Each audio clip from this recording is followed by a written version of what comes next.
It's like awkward. Yes, we're all feeling like this. Okay. Am I even worthy of an interview? I mean, weird. Huh. That's heavy. I feel so empathetic towards you that you feel this way. Conversation is cool.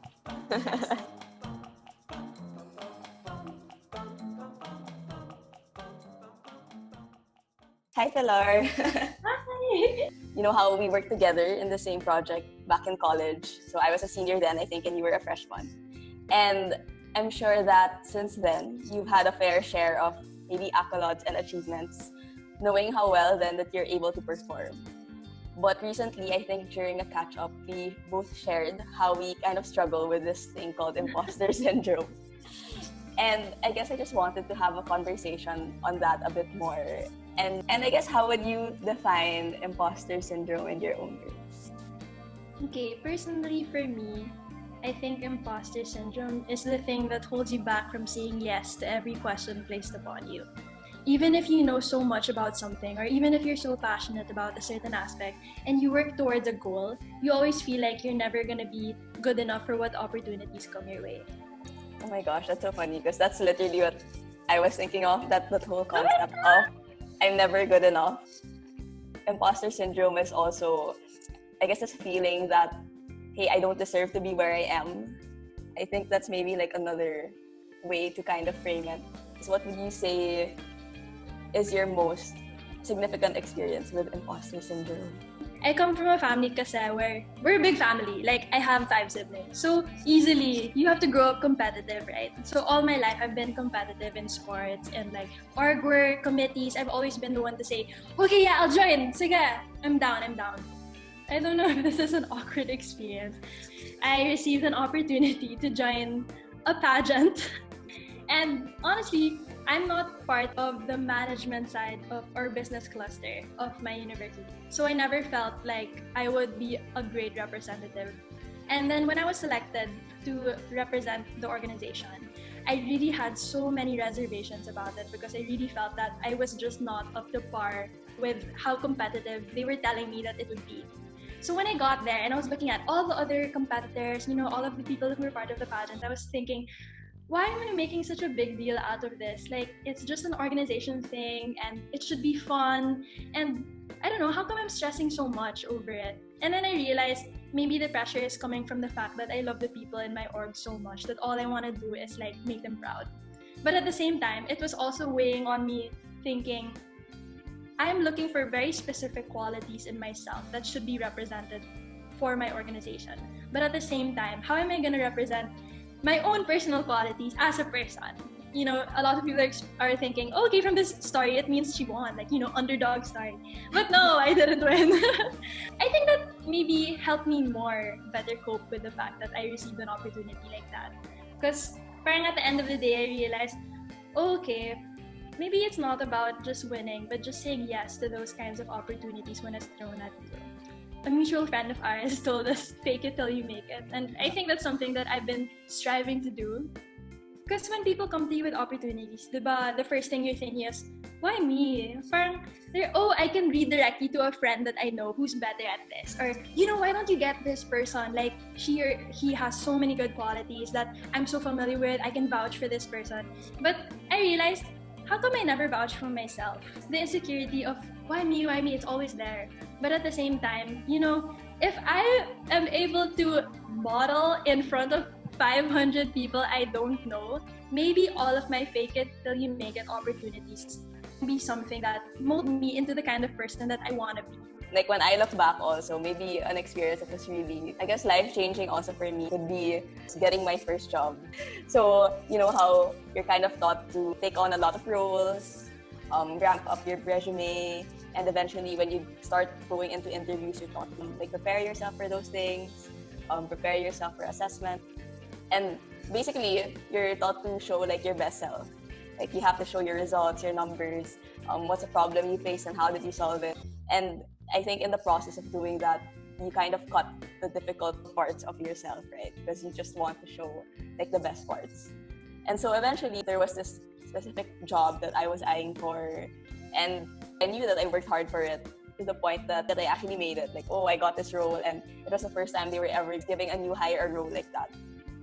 So I was really excited.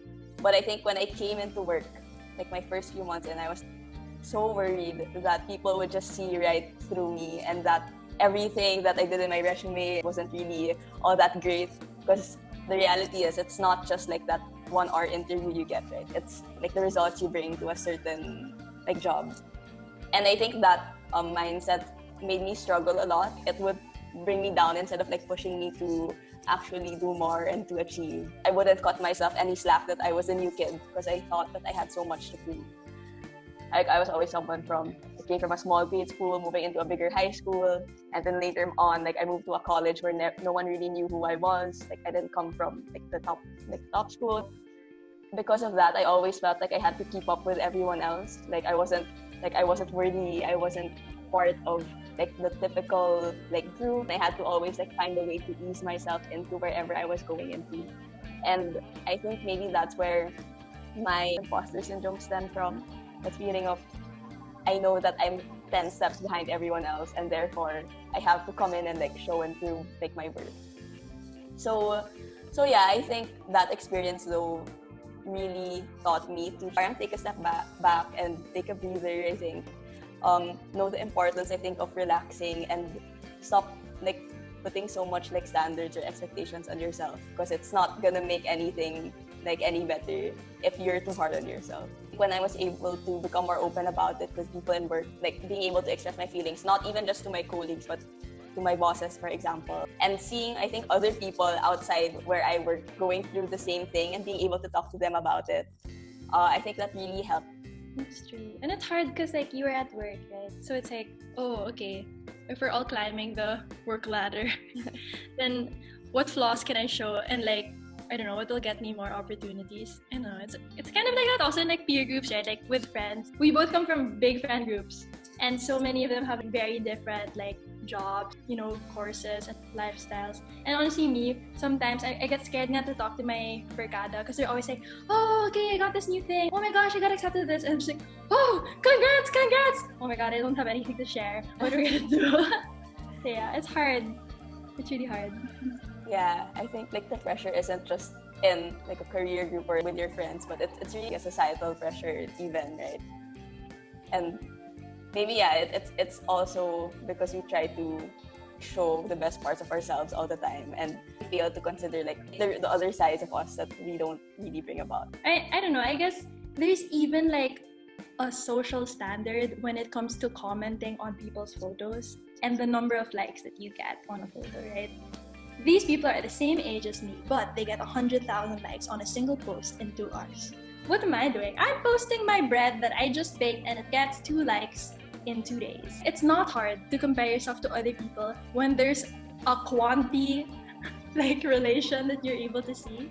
And I think along with that comes the fact that you see so many people posting themselves as their best side, which you mentioned earlier. Everything is so crisp and perfect. Like you just put everything through Lightroom and suddenly your whole life is something that I want for myself also. Every single IG story that I see, I'm gonna heart react it, but at the same time, I'm gonna ask myself, why am I not in the same space or headspace that that person is in? And it's so easy to get to your head. And you know, you're just counting the number of likes that come in at the hour, and you're counting how many people say, oh, it's so cute, or oh, it's so happy, or all of these things. And at the same time, it's so pressuring because you feel like you have to be at the same standards of all of these people that you're trying to do. In a personal experience, this has really gotten to my head. Like, I've been off Instagram for close to a year, and I just recently came back. Because I felt so pressured to feel like I had to put my best image forward. And at the same time, so many people are expecting you to be like a happy-go-lucky person. And you're always going to be that sunshine person online. And it's just so pressuring talaga. Like recently, I've just come to the like fact that, you know, it's just a photo. But at the same time, there's always going to be something crawling in the back of your head thinking, wow, why am I even in the same circle as these people? If they're so happy and out there, what the heck am I doing? So I've been reading up also on the whole like concept of imposter syndrome, and there was this like psychologist, I think, named Dr. Valerie Young, who defined like 5 types of imposter syndrome. What type of imposter syndrome do you identify with the most? I think I am most the expert. Again, I'm even feeling insecure just saying expert because it's like, do I deserve to say expert? Oh my god. But yeah, I think because right when it talks about the expert, you doubt all of your skills and capabilities, and you measure yourself based on what and how much you can do and how like what you can offer to the table. And I think I relate to this the most because I consider myself a creative person. Like I like to do video editing and Photoshop and like planning, strategic planning, like all of that related to, coming up with a product. But the thing is, when you come up with an art or a product or a piece of work, at the same time, it's like, how it looks so amateur all the time. And then when people come to me for services, they're always like, oh, how much is your rate? Like, how much do you charge? And then I'm always like, free, I guess. And, like for some of these opportunities, I'll really do it for free talaga. Because, it's either same advocacy or it's like same brainwave or like we've been friends for a long time or we exchange services. But at the same time, so many people around me are already telling me like, Pilar, you're selling yourself too short. Charge more for the talent that you have. I think I always catch myself micromanaging, and I often catch myself saying, yeah, I'll do it. Yeah, I'll just take everything. Don't worry about it. Like, I'll handle it. When it comes to being the expert, I always consider myself to be limitless in capabilities. And that isn't a good thing because being limitless in capabilities often leads to burnout. And I guess being limitless also means that it's easy for external factors to take advantage of the product or opportunities that you yourself offers. So yeah, I guess with being the expert, considering myself the expert in itself is already really hard. How about you? What do you consider yourself from the fan? I guess what resonates with me the most would be like the natural genius. I am not a natural genius in any way. I think it's actually the exact opposite. I know that I'm not a natural genius, but I grew up in a world that everyone would think that I was one. And because of that really affected me a lot. It's more of growing up feeling that I had to be one. I wanted to prove that like, hey, like Aina doesn't study, but she gets good grade. When the reality was, I was actually really working my ass off like all the time. I knew deep inside that wasn't me. Like everyone's perception wasn't how I really was as a person.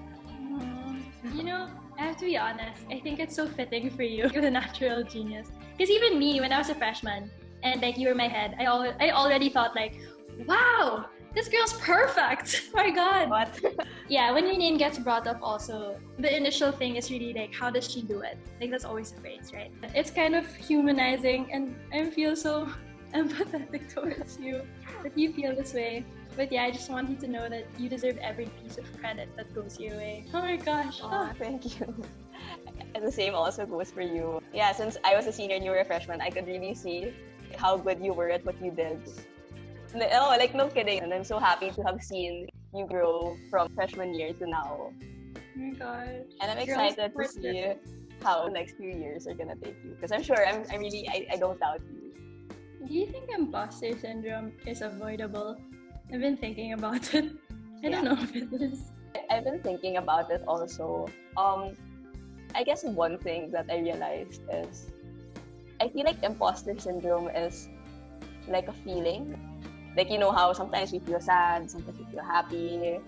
And I wouldn't say it's something that can completely go away. It's something that will be there maybe from time to time. But like all feelings, it's something that can disappear and it's something that can come back. And it's important to recognize when those moments come so that you can take better steps, I think, for yourself and also for other people.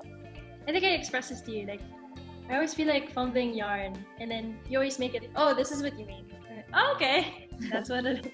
It's good to hear what you think on it. And I think maybe I can, absorb it. I guess I just also wanted to ask, is there any good that came out of having imposter syndrome? I think, okay, maybe it's a different setting, but yeah, when you're in university, right, you're surrounded by everyone who wants the same thing because you're in the same course, right? In my specific course, like there's people going into prod, people who want to go into ad, PR, all of these creative endeavors. And I think when you go through having imposter syndrome, it's easier to recognize when people are doubting themselves, not because they don't have the skill, but because they just feel insecure about what they have to offer. And I think that's why I'm so drawn towards endeavors that are much bigger than how I feel. So I guess that's why we're both drawn to talks, organizations that make projects that's much bigger than the school. And I guess I found myself dedicating my life toward making opportunities for other people, which means that now I'm volunteering for leadership roles, not because I feel like, oh, I'm the perfect candidate, but because I feel like it's alright to lift other people up and show them what they can do. When you recognize, kasi, that you have that mindset and you're so insecure about it, it's really easy to spot out who's just feeling insecure about what they can do. It's such a power talaga when you shake people and say, hey, you can do it, and then they're like, what are you talking about? And then they do it, and then they realize, oh my god, I can get there. Like, that's the most fulfilling thing ever, when you see other people achieve what they think that they can't do. And that's what I live for. I live for people being happy over the things that they achieve, and it's just so, I don't know, it's so humbling to see talaga when people are so happy about what they can do. Oh, that's so nice. And just seeing how something that can give you so much pain and struggle can also give you so much empowerment and fulfillment. That's such a good thing to recognize. Like, these experiences of sadness can also turn into growth opportunities because it allows you to reflect and reset and like see things not just for yourself but for other people also. And I think with what you shared, that's something that you were able to do. I think more people should also maybe see it that way. So I think imposter syndrome gave me this mindset of always wanting to learn. It allows me to also just stay curious and be open to different things. Because when you also realize, like in the philosophy of the greater thing, that you're just like a tiny speck of dust, it allows you to ask questions like, oh, what can I do now? What bigger impact can I make despite me being a small speck of dust in this earth? Like, and having that mindset allows you to be open to things. It allows you to learn and push yourself in ways that you don't expect. And hopefully being able to do that like inspires other people to do the same. Like, you're always hungry for knowledge. I think that's so important. And I don't know, I guess I super understand that, but then my flaw lang is just when you keep reaching the small goals, it's hard to recognize that you've already reached like those smaller goals while you're on the way. I guess I have to think about that. But yeah, I think it's a really good point. Like, it makes you work harder. That's so true. Yeah. Like, I don't think I'd be where I am without that kind of pressure. But yeah, I guess it's also recognizing how much of it you apply. What helped me also throughout that process is really taking that time to reflect on the things that you do. Because like we're so fixated on what's next, that sometimes like looking back and like reflecting on the things that you already did or have gone through is also a good thing. How can I slow down? How can I have like practice gratitude and like appreciate every moment that passes by? That really came into me, I think, more during the quarantine. Like when I started re-practicing things like meditation and like doing things like yoga, and I was reminded, I guess, of the importance of channeling your energy. Everyone kind of feels the same thing. For example, like nervousness. So everyone knows how nervousness feels like, right? And the thing is, people don't realize that you have a choice as to how you channel your nervousness. You can channel it into something of like excitement, or you can channel it to fear. And those two things stem from the nervousness, but it can affect how you kind of react. And I think it's also like reminding yourself that feeling emotions are a good thing. Feeling something means that you care about something, right? If you're nervous, it means that you care about this. So if I come in nervous about like doing this podcast, it means that I care about what I'm talking about. And I think the same goes for you. Versus if you don't feel anything, that just shows that, oh, you don't really care about what you're doing. Emotions show that what you do is important to you, and it's a matter of how you can channel that emotion or that energy into something positive instead of something negative. Yeah. Nice. And I think like a second thing that I also like think of is the importance of maybe reframing things, like being able to see things in a new perspective or light. One of the most mind-changing, as in like mind-boggling things that I learned, it was in a theology class like back in college. So like back then, I'd always think, do I even deserve this opportunity? Like, you know how we're kind of taught that we have to become self-made millionaires, right? Don't want people to think that, oh, we just got connected to this person, which is why we have this opportunity. Because everyone kind of highlights like the hustle. And then I think one thing that really just changed my perspective on that is she was saying like, why are we thinking about whether or not we deserve to have a certain thing? Like just the fact that you're in a university gives you already that privilege or that bias that you have those connections and you already have it. So he was saying that instead of thinking of things as do I deserve it or do I not deserve it, it's just more of acknowledging that you have these things around you, these sorts of connections, these sorts of like resources or privileges. And the bigger question now is, how can I use these things to the best of my ability or to serve others? That kind of mindfulness and mindset of asking myself that question each time, it allows me to like combat it. So now I guess instead of asking myself, do I deserve this opportunity? Am I good enough for this? It's okay, I have these things and it may not be perfect, but how can I use this to become better, to help others, and to maybe like make things a better place? That's so nice. Based off of what you said, like I guess maybe I should learn to be more grateful for the opportunities that come my way. Because again, we're so privileged to even feel this way that so many things are coming toward you, and then wow. So instead of going for them, you're just gonna feel worried about whether or not you're fit for the job or cut for the job. Maybe something I should start thinking about in relation to that is the fact that if I keep saying that, okay, this imposter syndrome drives me to be more empathetic towards other people and also help them, overcome whatever insecurities that they're also thinking about. Maybe I should also start utilizing what I do have towards that kind of mindset. I just need to start, like what you said, channeling it toward a greater good, I guess. Or just recognizing that, okay, if I feel like I'm not good enough, might as well be of service or a tool towards something that I feel is important. Go back to the fact that you're dealing with other humans and also communicating what you're feeling, like what we're doing right now. Like I feel like this is like a good case because I'm understanding you as a person, more than the how does she do it, girl. That's just a very small thing when it comes to empathy. It's really just doing more than listening and acting on what you've learned from the other person. And then addressing them as human more than just a name. Because I think we've talked about it earlier that you can mold yourself into a perfect piece and show it online and show it in your work and show it in your resume and all of these things, all of these platforms. But at the same time, you're dealing with someone who, wears pambahay half in their interview and then they have like, a nice top on top. You're dealing with someone whose mom's favorite food is macaroni.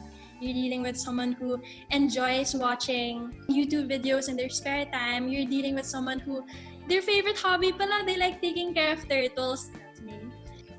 If you go back to humanizing other people and recognizing that these people too have fears and they also have, their own goals and dreams and like things that they feel like are holding them back, it's way easier to go through your own mindscape. And it's not supposed to belittle other people. Like you're not supposed to think that, oh, okay, everyone in this room is also dealing with weaknesses. But rather, because they're also dealing with weaknesses, they're gonna understand where you're coming from, especially if you're gonna bring it up. And I guess that's how you control the landscape that you're in. You control the environment that you're in and the conversations that you're having. Because again, you're dealing with people who, they also don't know what they're doing at. And when you recognize that everyone else has questions, at least you can start answering each other's questions and conversations can arise. It's so important to recognize that everyone's just going through the same journey. I mean, it's never gonna be 100% the same, right? But when you recognize that people also have their own struggles, you start to become more aware that you can also share maybe a bit of yourself also to others, because it's no one is perfect and imperfections are also something worth acknowledging and celebrating. And maybe it's not about questioning if you deserve all your achievements or all your accolades. It's always about what you do with what you have that will make all the difference. Even I'm gonna take that away. I guess I just want to say thank you for having me, because in relation to imposter syndrome, I was feeling like, am I even worthy of an interview? I mean, I just feel like a regular person and there's probably more prominent people who go through imposter syndrome. This conversation has been, I don't know, it's very timely in relation to what both of us are trying to do with our advocacies. I just want to say thank you, because I just feel like an average person and who doesn't feel like they should even be worthy of going through talking about imposter syndrome. But here we are. And it unpacked a lot of the things that I was thinking about. And yeah, it goes back. Conversation is cool. But I guess I also want to say thank you for agreeing to be a part of this. It's so important to like encourage that every person is enough, every person is interesting, and every person has a story worth sharing. And definitely after everything we talked about today, I'm certain that your story is something worth sharing and listening to. So yeah, I'm really grateful to have you here. Oh my gosh, thank you also.